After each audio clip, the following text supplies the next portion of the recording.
Welcome, everybody.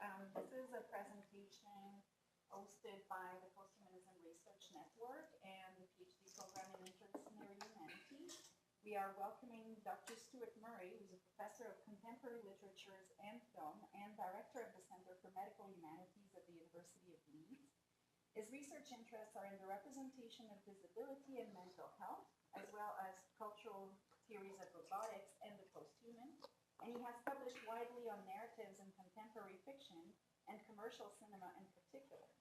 He is the co-editor of the Cambridge Companion to Literature and Disability that was published in October 2017, so just now. It should be waiting for me when I get back home. Okay, great. I'm waiting on the porch. Yeah. And his latest book project is Disability and the Posthuman, Bodies, Minds, and Cultural Futures, which will be published by Liverpool University Press in 2018. The title of his talk today, Augmented Selves, Interrogating Prostheses. Dr. Murray. Thank you, Christine. Thank you very much indeed. And thank you for facilitating this whole talk and everything that's gone with it. Yesterday was an excellent day. Congratulations to Malcolm once again. I thought it was a really enjoyable afternoon. You may have experienced it somewhat differently as it went on. I'm intrigued in the possibility of posthuman scholarly research networks, maybe in part because the posthumanism is itself often concerned with networks. But I think there's great common ground to be found between institutions, centers, researchers who are working in the area. It's an emerging field. It's one that's full of promise. It's one that's very interdisciplinary. So I think what Brock is doing in terms of that interdisciplinarity is exciting and to be welcomed. As Christine said in the introduction, my route into questions of the posthuman largely comes through issues of the medical humanities, particularly with a focus on disability and the representation of disability. So because I come from an English studies background, much of what I'm going to say today will focus on fiction and film. And as you said as well in your introduction, Christine, particularly on mainstream commercial cinema, where I'm very interested in the kinds of high-profile cultural narratives which have the budget, would be one way to put it, to visualize certain ideas of the posthuman. And I'm probably, though, going to talk about some that might take you to some degree as a surprise. The whole of the research project that I'm working on, which is called Augmenting the Body, Augmenting Selves, is sponsored by the Wellcome Trust, who are one of the major sponsors of research in the UK. And I wonder if the talk I'm going to give is maybe indicative of the kind of talks which are becoming more common these days, in that I am both going to, as it were, outline something I'm researching on, while also introducing a research project, which is collaborative, which is across institutions in the UK, and which is across different kind of disciplines. So the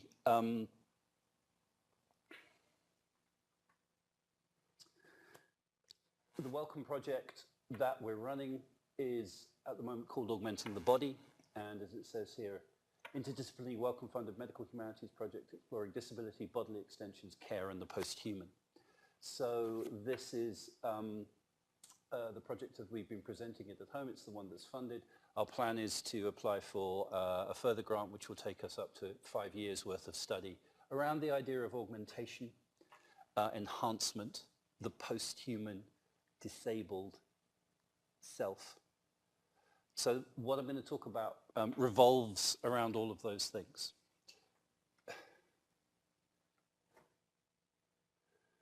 I realize now that it seems every single talk I give on the posthuman has a photograph of Amy Mullins.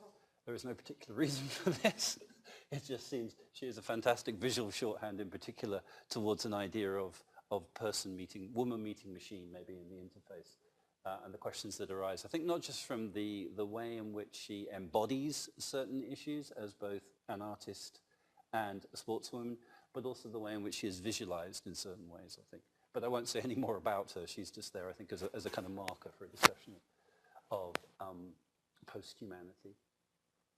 So if there are keywords other than the ones I've got up there for the talk I'm going to give. They would be around the idea of disability and around the idea of the human. And so in order to get to the specificities of prosthesis, I just wanted to kind of gloss those two, first of all.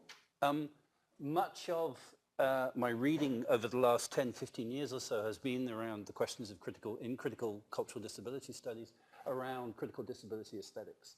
And what I have tried to boil it down to for the purposes of my introduction here, if you like, is the power, I think, in these two quotations from Tobin Sievers and from Michael Davidson. So in disability aesthetics, Sievers makes the point that the acceptance of disability enriches and complicates notions of the aesthetic. It enlarges our vision of human variation and difference, and it put forward perspectives that test presuppositions dear to the history of aesthetics. So as someone who's interested in reading the visual aesthetics of film, the aesthetics of fiction, narrative, I'm very much taken by that idea of enrichment and complication and that fresh perspectives. What I'm going to do today, hopefully, which will make sense, is kind of read the text from, read disability and the text from the inside out. And I'll make that clear as we go. Equally, I'm very taken with Michael Davidson's point about how any consideration of disability foregrounds the extent to which the body becomes thinkable when its totality can no longer be taken for granted, when the social meanings attached to sensory and cognitive values cannot be assumed. I'm really fond of that quotation. I think it distills an awful lot of the way a critical disability aesthetics can be read. The social meanings attached to what is understood to be the disabled body are read differently when we think them through a critical disability frame. I think that would be the shorthand there. So as we go, I'm going to have these operating at all times, if you see what I mean. With regards to the posthuman, well, I'm in company here that doesn't need too much of an introduction to that, so I kind of came up with some fun stuff. It's interesting to look around the that wave of posthuman writing, or writing on the posthuman, we might call it posthumanist criticism, from the mid to late 90s, when there was this sort of incredible excitement around what the possibilities of the posthuman might be. And I always pull this example out from the introduction to Halberstam and Livingston's Posthuman Bodies from 1995, which is worth kind of reading. Queer, cyborg, metametazoan, hybrid, PWA, bodies without organs, bodies in process, virtual bodies, in unvisualizable amniotic interdeterminacy, and unfazed by the hype of their always premature and redundant enunciation, posthuman bodies thrive in the mutual deformations of totem and taxonomy. We have rehearsed the claim that the posthuman condition is upon us, and that lingering nostalgia for a modernist or humanist philosophy of self and other, human and alien, normal and queer, is merely the echo of a discursive battle that has already taken place. And the tinny futurism that often answers such nostalgia is the echo of an echo. We stake our claim between these echoes and their answers. Must have been such fun to write that. I don't think you write that without knowing exactly what you're doing. But there is within that body, and there is within that writing on the posthuman as a whole, a sort of incredible sense of excitement around the possibilities. If you've read anything by Jan Moravec as well, his work on machines and robots, you know, he talks of the vast future which we cannot know the boundaries of, into which the human will go. And I like that sense of the excitement that was posed that's necessarily changed and been conditioned as time has progressed. We might pull out, I think, very usefully from Pramod Nayar's book, Posthumanism, published a couple of years ago, the way in which he articulates the difference between transhumanism, which is fundamentally a humanist project, I think there's no doubt about that, and what he calls a critical posthumanism. And it's true, transhumanisms believe in the perfectibility of the human, seeing the limitations of the human body, biology, as something that might be transcended through technology, so that faster, more intelligent, less disease-prone, long-living human bodies might exist on Earth. There is an awful lot, I think, certainly in the UK, of philosophy, within philosophy rather, that is attracted to the idea of the transhuman self or whatever. By way of distinction, Nayar says that critical posthumanism calls attentions to the way in which the machine and the organic body and the human and other life forms are now more or less seamlessly articulated, mutually dependent and co-evolving. It critiques the humanist and transhumanist centrality of reason and rationality and offers a more inclusive and therefore ethical understanding of life. Posthumanism as a philosophical approach involves a rethinking of the very idea of subjectivity because it sees human subjectivity as an assemblage, co-evolving with machines and animals. So if we take the two comments by Siebers and Davidson, and then we take that second one there by Nye, they're in a way that my framing quotations for what I'm going to say. I found myself getting into the topic of disability in the posthuman in the first place by something that was really quite straightforward. Reading around in the various books on posthuman theory and posthumanism, I kept coming across multiple references to the way that we might consider or conceive of the interaction between human and non-human, particularly the interaction between human and machine. How we might understand that interaction in terms of a decentering of the rational and unitary self.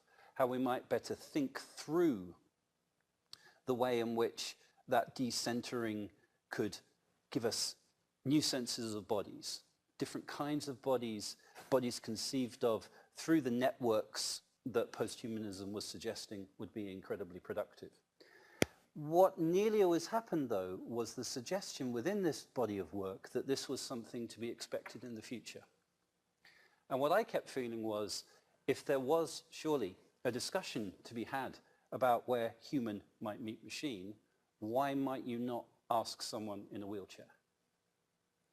The notion that that assemblage of technology and person can only exist in a sense of the future in which technology is so advanced the interactions with the human body can only now be imagined, seemed to me to be obviously ignoring the materiality of a disabled existence in which such interactions are commonplace and everyday.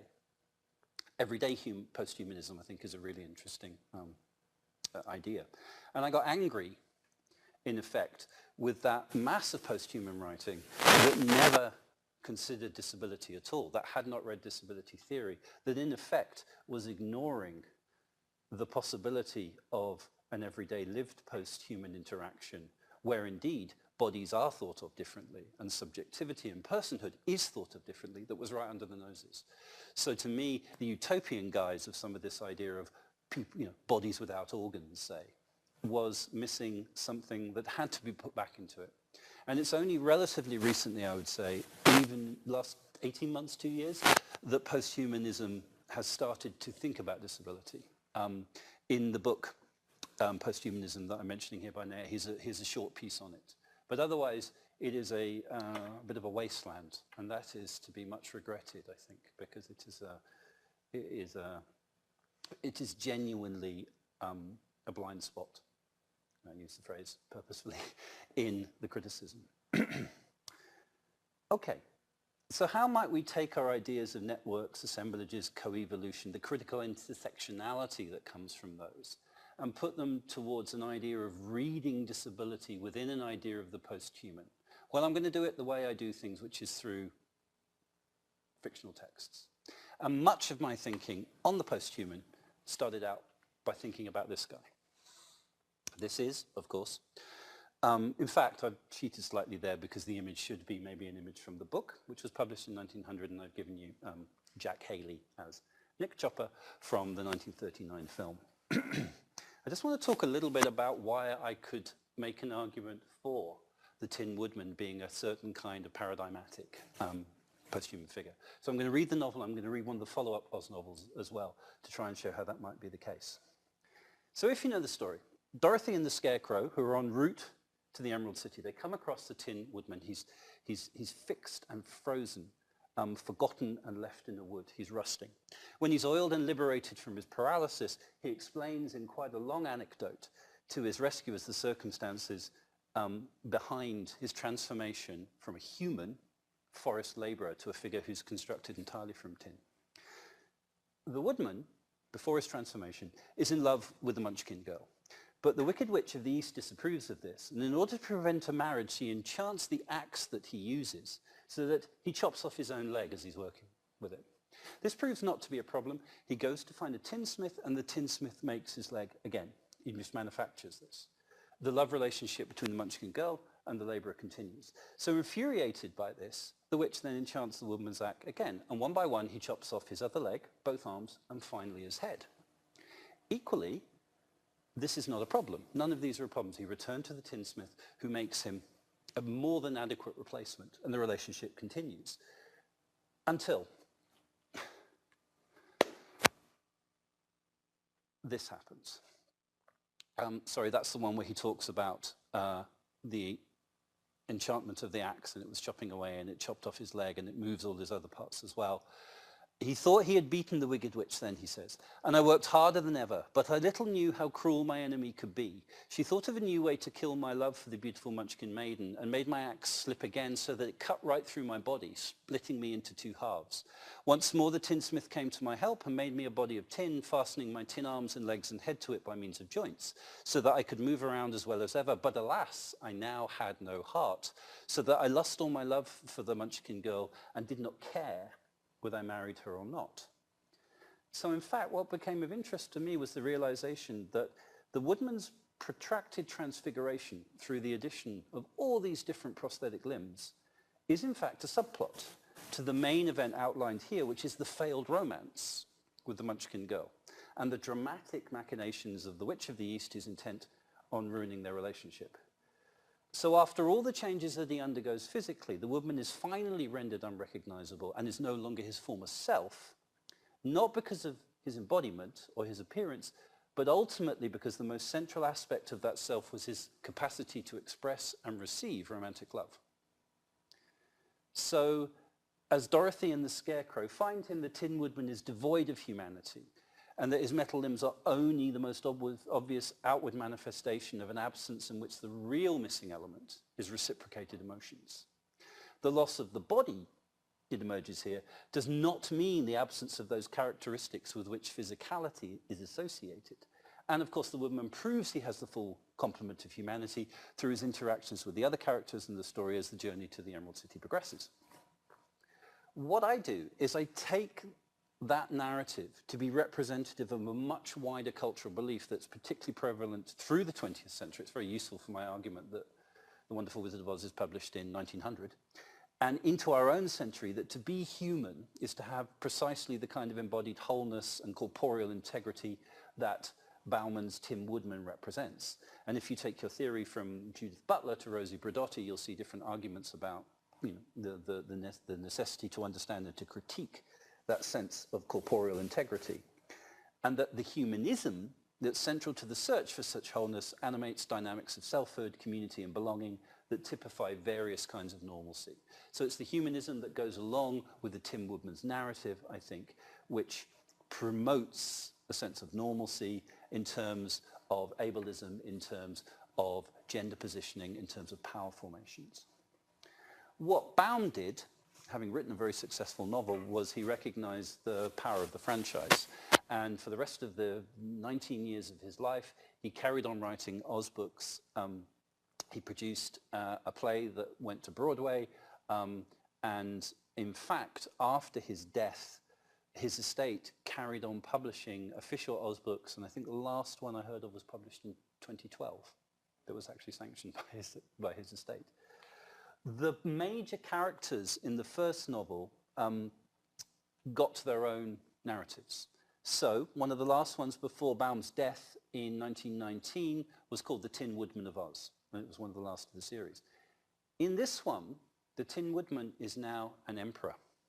He is the emperor of a county called the Winkies, which is in the land of Oz. And this is how that novel opens. The Emperor of the Winkies sat on his glittering tin throne in the handsome tin hall of his splendid tin castle in the Winkie country in the land of Oz. Everything about the place he lives is metal. The corridors are all lined with ornamental tin, stately tin archways, tin rooms all set in with tin furniture. The food that comes in as characters come and go is on a tin tray, which is itself set on a tin table with tin chairs. And the bit I particularly like, the castle's gardens have tin fountains and beds of curious tin flowers and tin birds perched upon the branches of tin trees that sing songs that sounded like the notes of tinned whistles. Tin in this second of the novels I'm talking about. It's a signifier of power, it's a signifier of craftsmanship, but its proliferation is what's interesting, it seems to me. It could also be seen as a legitimization of what we might term the woodman's posthuman subjectivity, one of assemblages, dependencies, co-evolution, and a rejection of the kind of embodied rational wholeness that I've just talked about as being central both to humanism and ableism. So not only here are the Tin Man's prostheses not to be hidden or disavowed, and the material from which they're made is celebrated throughout the land on which he rules. Artificial is here the new, beautiful, real. Indeed, the Tin Woodman of Oz frequently articulates a clear preference for the prosthetic self over the human equivalent. A few lines from the novel. We are, the woodman notes of the scarecrow and himself, somewhat superior to people made in the common way. On a very basic level, this is conveyed by the Tin Woodman constantly referring to his previous body as meat in a derogatory sense. That body came with all sorts of complications that no longer exist. Now he's in tin form. He doesn't have to bother what to wear. He doesn't have to eat. He doesn't have to sleep, etc., etc. In Oz, the biomedical complexities and the notion of the humans that stem from them appear easy enough to shrug off. And yet, of course, it would be wrong to say that overall this constitutes an argument within the novel for any kind of posthuman figuration of non-binary difference in which human attributes are superseded or even in a way recontextualized.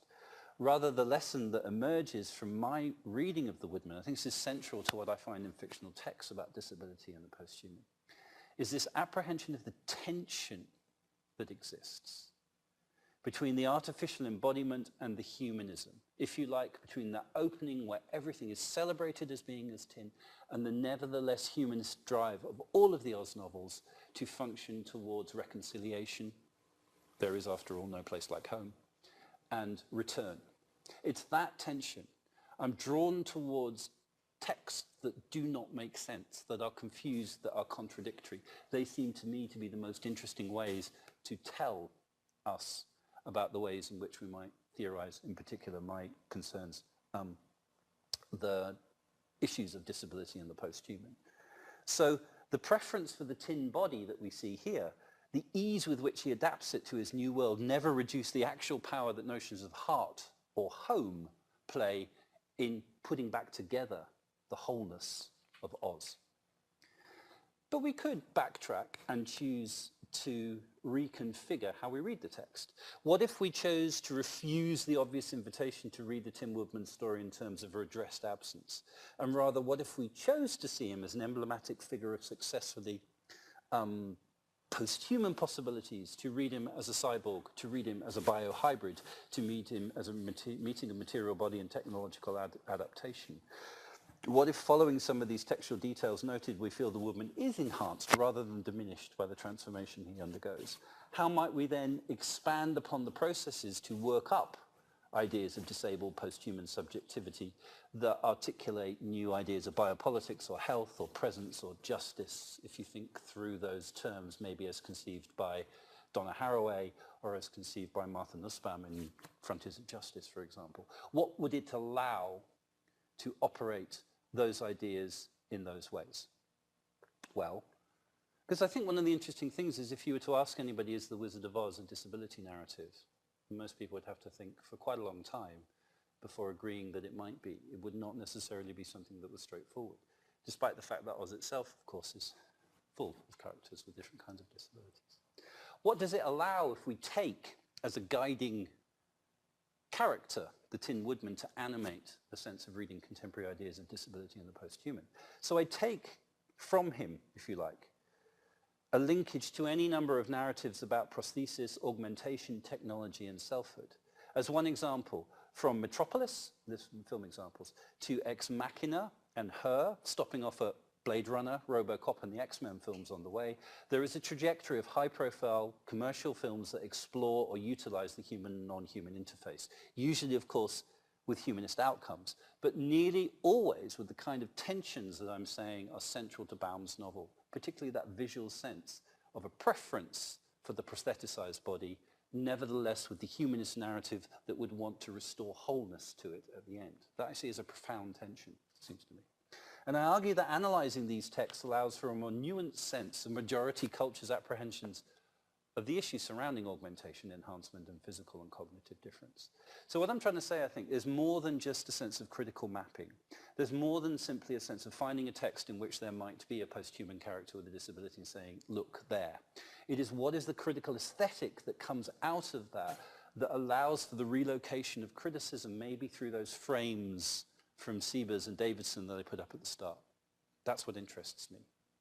So we can identify a whole range of texts that figure prosthesis and disability. For if you know them, Bernard Woolf's novel Limbo, Anne McCaffrey's The Ship Who Sang in very classic science fiction, to disabled detectives such as Ironside and Lincoln Rhyme, to go back to canonical modernist writing, Clifford Chatterley in Lady Chatterley's Lovers, any number of Beckett's characters, from Malloy, from Endgame, from Happy Days. One example maybe, which I think is a rather interesting one, because in fact it connects back to the Tin Woodman. William Gibson's 1984 novel Neuromancer, which some of you may well know. There's an incredible process that's described that appears to be the complete opposite of the Tin Woodman's transformation. Instead of the human body being replaced by artificial additions, as with the Woodman's narrative, in Gibson's post-punk universe, which of course is saturated by this idea of the matrix and data abstractions, the protagonist always having to negotiate through those abstractions. There is a character who performs a stage show in which a human body appears from nothing, limb by limb, in a kind of download as theatre.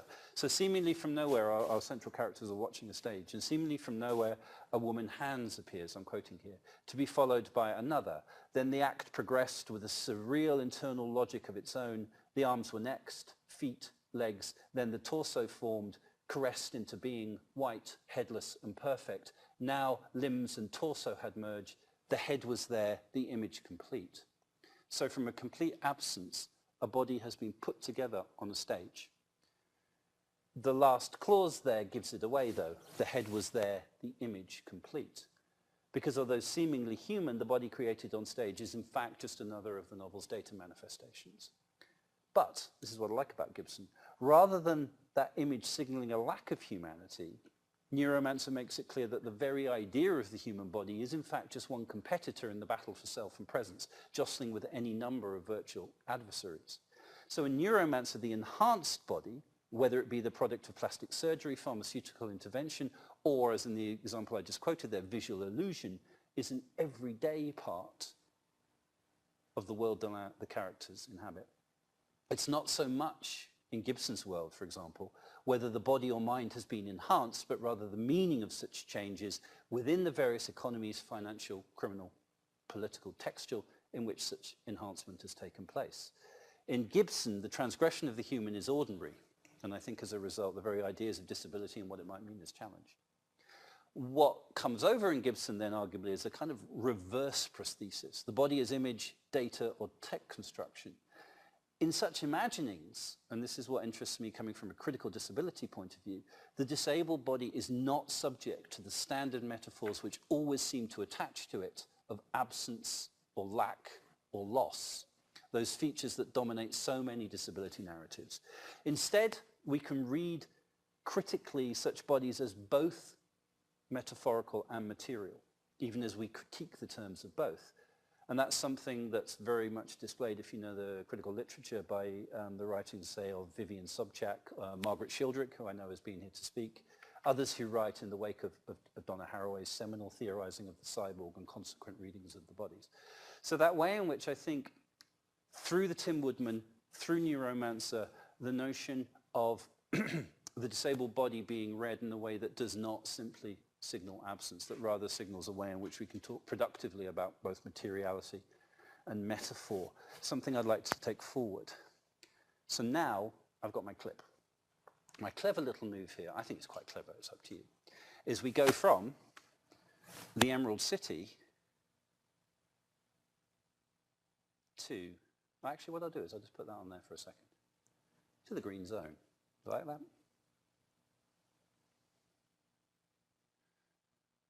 Green Zone is, of course, I think Green Zone might win an award as one of the most liberal films ever made, at least in its sense of the extent to which it's designed as such.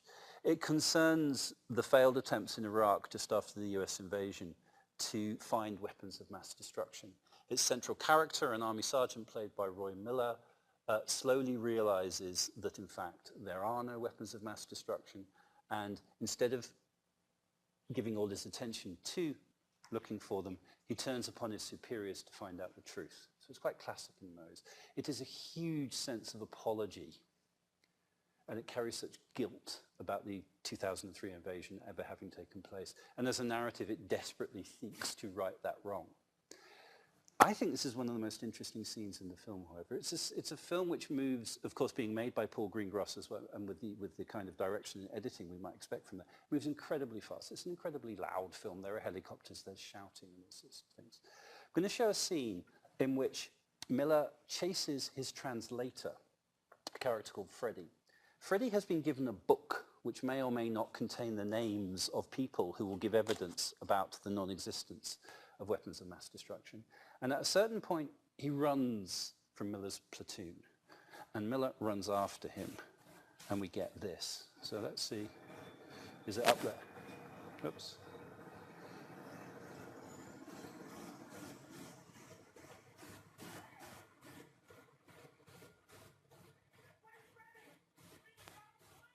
Can you hear that okay?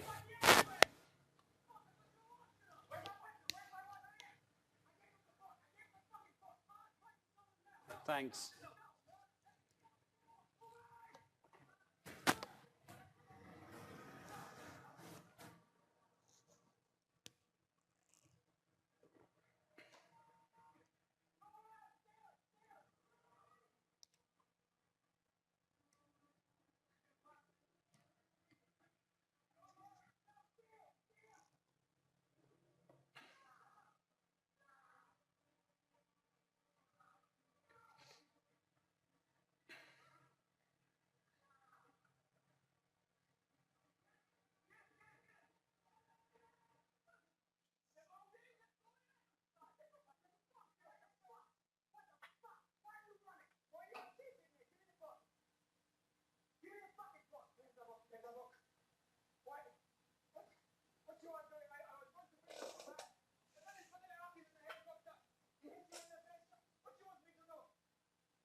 I think it's a hugely powerful scene. It might be worth saying, the first time really that there's any sense of the film stopping that conversation. I think it enacts a very complex intersection of topics and tropes. There is sudden, and it has to be said, surprising revelation. Freddie has been in a number of scenes before this with absolutely no hint to the fact that he's got a missing limb. So, how to read the leg, if you like. The prosthetic limb itself is first an indexical, personal and historical marker. So it's a permanent reminder for Freddie of his part in the Iran-Iraq War of the 1980s. He says he lost his leg in 1987 in Iran. But it also, in terms of the film, drives a seminal plot development.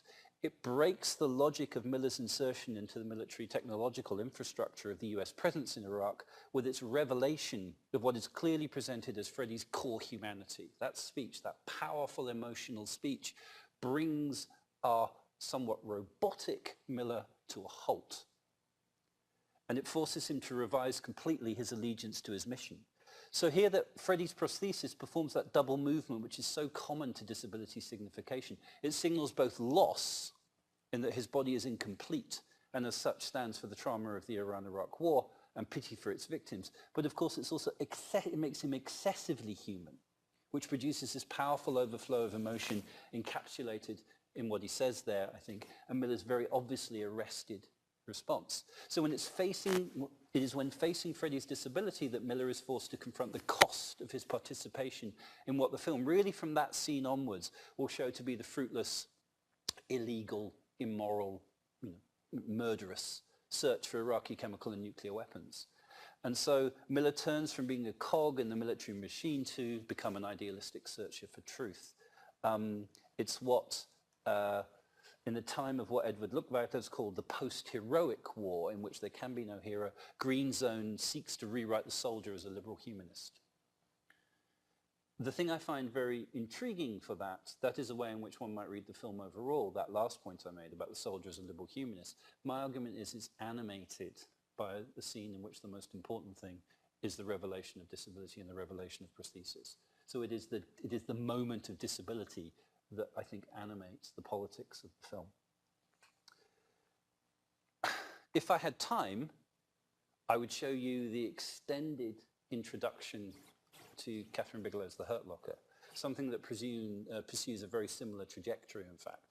I don't know if you've seen the film, but it begins with a really interesting nexus of prosthesis, the human, and military power.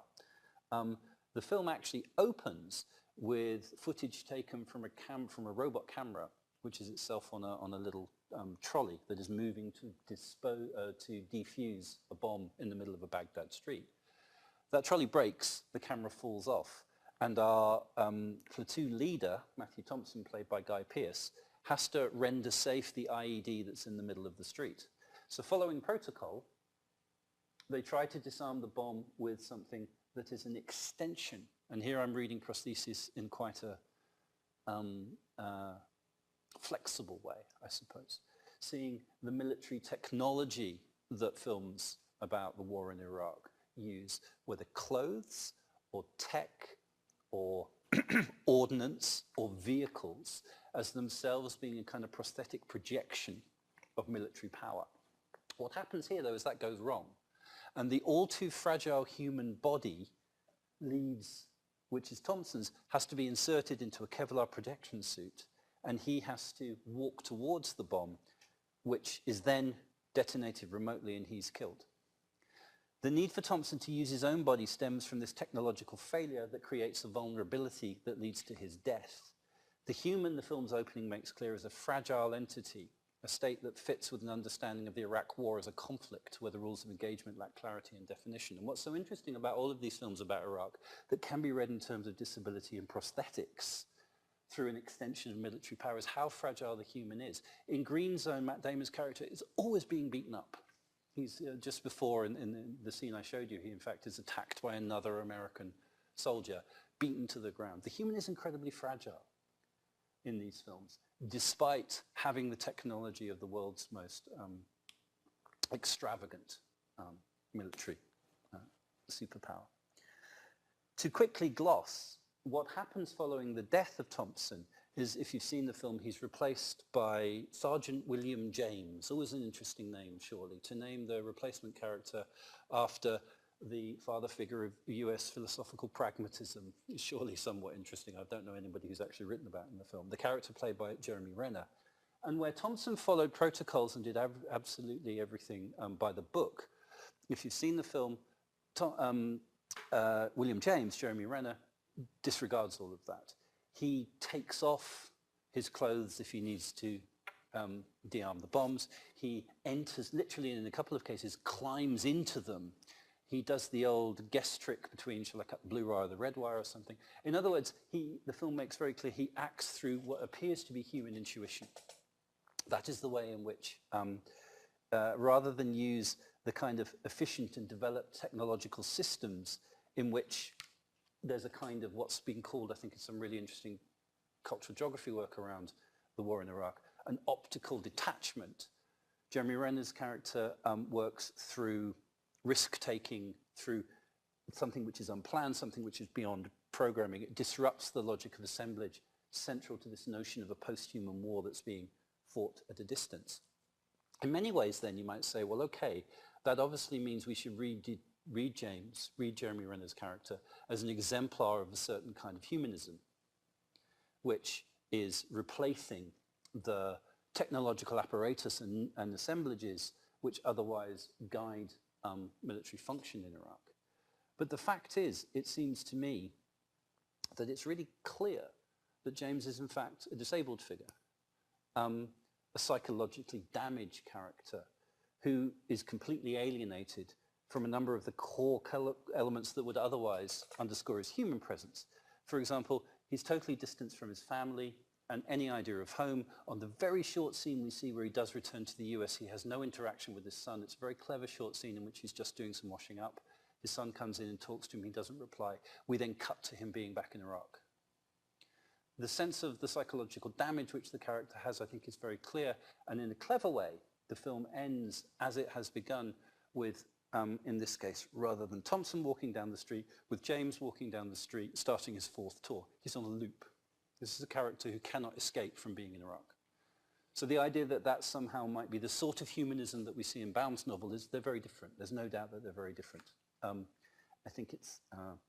And what I tried to do in the chapter for the book I'm writing about these films is develop this idea then of the prosthesis. The other film, I don't have time to talk about it now, but you can maybe see how this would work, is American Sniper.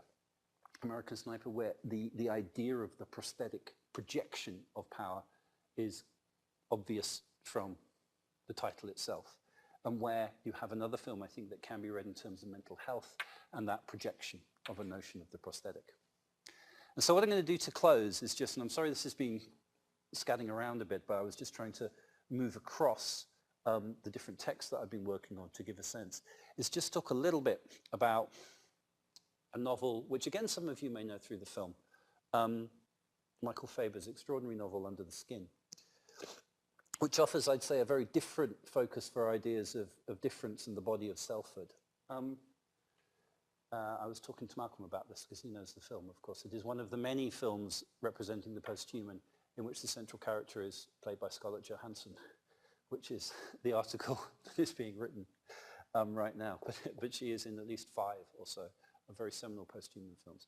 The novel, my son does have a T-shirt which says, "I prefer the book." And coming from an English studies background, I may well say that that is the case as well. I do prefer the novel.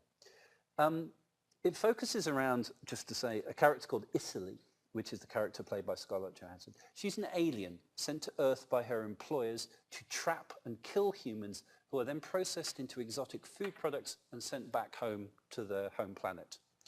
She's isolated apart from a few colleagues who work in the production and packaging of the human meat for transportation.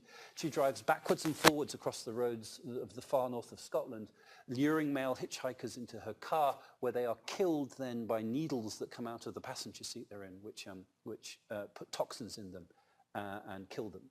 She takes the bodies to a farm that serves as a cover for the processing of the human meat, which is then taken back home to her home planet through a regular delivery schedule. If that sounds like it's very, very much science fiction, it does not read like that at all. It reads like a rather downbeat realist novel in which she's got a boring, mundane job. It's very, very well done.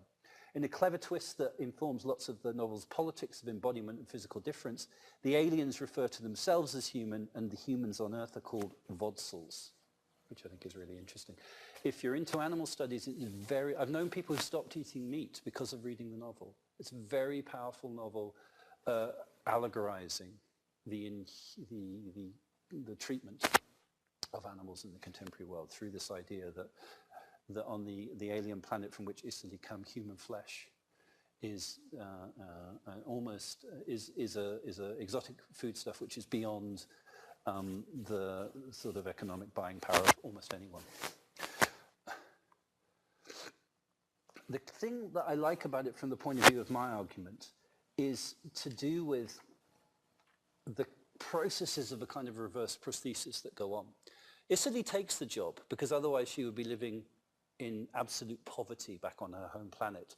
She'd be living in somewhere called the New Estates, which are described as an underground housing complex composed of an unmistakable ugliness, where decay and disfigurement were par for the course, and where overcrowding, poor diet and sanitation and lack of medical care produce what she terms an almost subhuman taint. And here's the very interesting thing that allows me to talk about it through a language of prosthetics. In order to be able to work on Earth, Italy has had to go through numerous operations that have turned her body into one which would be unrecognizable to you and me as being differentiated from human. So she's had strange humps grafted onto her body. Her breasts have been removed to be replaced by Vodsel human breasts modeled on a glamour model. Her fur has been shaved off. Her once beautiful body has become that of a mutilated cripple with scarred flesh. As she said, she's been turned into a freak, a hideous animal. Her face, she goes on to say, is the only bit she could look at nowadays without self-loathing, the only bit had been left alone. So actually the casting of Scarlett Johansson is very clever, it seems to me, because the character in the novel and the film has to be understood as a character who hates herself for the way in which she has been transformed through, infreaked, to use her phrase, through the damage done to her body. So with that view of a kind of prosthetics in mind, the cutting off of parts of her body, her selfhood is this carefully constructed subjectivity that sees itself as human and the Vodsels as alien. And there's this one fantastic passage where Michael Faber, the author, astutely reveals Italy's value system through a very passionate description, much like we heard from Freddie, of the limitations of the Vodsels, the yous and me's, that she sees on Earth. Now, I'm not going to read it, because I can't. What's interesting is that this is, in this little outburst we get, this is the only time these words are ever used. So there is no way to contextualize them. There is no way to understand them. There is no way to know what they mean. But what you know they mean, because of the context of the novel that comes, is that they are the things she values. They're the things that, as it were, people on Earth, Vodsels on Earth, you and I can't do. We can't do any of those things. But these are the valuable things. So it's a wonderful, if you understand my point, inside-out way of representing a sense of kind of values. It's a powerful statement of superiority in many ways. Someone who sees herself as, in her own terms, crippled, she becomes only posthuman in the context of our reading. She's a character who hates herself. But her embodied difference works through the refraction created by our apprehension of our own humanity. And the process works, I think it illuminates the way by the novel's inversions in act, because it's a novel of inversions, I guess that's what I'm trying to argue, numerous processes of critique.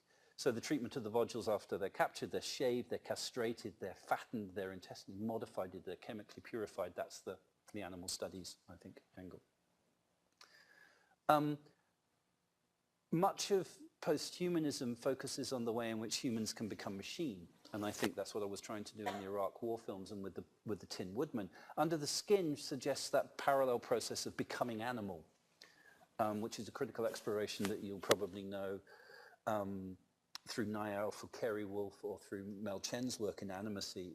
And like those critical texts, Under the Skin is full of inversions that tease out questions of species identification and linguistic transformations, I think. Italy is seeking to cure her sense of her own freakishness through a concentration on her work. And so I think the use of a disability optic, the use of this understanding, and this is what sometimes I think missed about much of the discussion of the novel, is to read Italy in her own terms as a highly disabled character, disabled from the body image she would like to have, alters the terms in which we might read Italy as a character invested in becoming. So I just want to conclude by talking through the disability texts as I've read them. What I hope I've done is not to suggest that there's a simplistic process by which one mode of identity, the reduced human, if you like, is replaced by another, the disabled outsider. There are no fantasies of identification, which is, to borrow Ellen Samuel's really useful phrase from her book with that title. There are no straightforward labels of belonging that offer restoration to some more authentic subject position. None of these texts do that. None of them take the body that somehow has something absent and replaces it with the body that somehow becomes whole. Even the ones that try to do it Baum's novel, or Green Zone, fail in this, through this contradictory messiness that I hope I've been talking about, which is the critical disability aesthetic. Instead, disability functions in these readings to stress the non-normative nature of the body and its connections across objects, locations, assemblages, networks, the core ideas of posthumanism, as opposed to any iteration of essentializing mastery. So the texts portray disability as this set of anormative positions and experiences that rewrite assumptions about being human or dehumanization. And through highlighting the disabled body, each text demonstrates the fictional nature of enforcing such boundaries, whether as the building blocks of respectively human and non-human identification, because they're shown to be such fragile entities rather than secure foundations. And so it's here, I find, that there's a space of interaction between the relational, the plural, the unsettling productivities of disability critique, go back to Sievers and Davidson again, and then the positive energy of a critical posthumanism as envisaged by critics such as Hales, Rosie Bradotti, Pramod Nair.